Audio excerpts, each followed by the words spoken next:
Facebook account delete করার জন্য Facebook প্রোফাইলে ক্লিক করুন। সো ফেসবুক প্রোফাইলে ক্লিক করার পরে এই যে দেখতে পাচ্ছেন সেটিং অ্যান্ড প্রাইভেসিতে ক্লিক করার পরে সেটিংসে ক্লিক করুন। সেটিংসে ক্লিক করার পরে তারপর এখানে বাম পাশে দেখতে পাবেন পার্সোনাল ডিটেলস। সো পার্সোনাল ডিটেলসে ক্লিক করুন।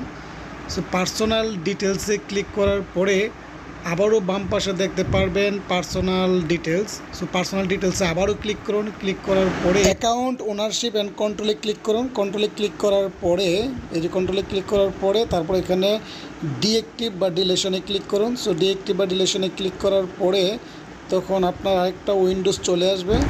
আপনার ফেসবুক আইডিটা এখানে চলে আসছে। সো এখানে আইডিতে ক্লিক করবেন। আইডিতে ক্লিক করার পরে তারপর এখানে ডিঅ্যাক্টিভ অ্যাকাউন্ট করতে চলে এটা, নতুবা ডিলেট অ্যাকাউন্ট করতে চলে ডিলেট অ্যাকাউন্টে ক্লিক করার পরে কন্টিনিউতে ক্লিক করবেন।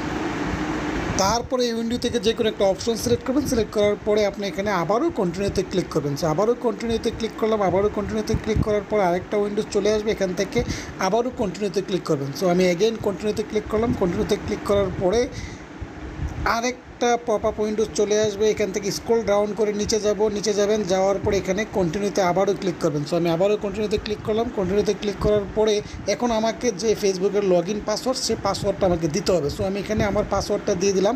পাসওয়ার্ডটা দেওয়ার পরে আবারও কন্টিনিউতে ক্লিক করলাম। সো কন্টিনিউতে ক্লিক করার পরে এই যে এখানে নেভারে ক্লিক করবো। নেভারে ক্লিক করার পরে তারপর এখানে দেখতে পাচ্ছেন ডিলেট অ্যাকাউন্টে ক্লিক করবো। সো ডিলেট অ্যাকাউন্টে ক্লিক করলাম।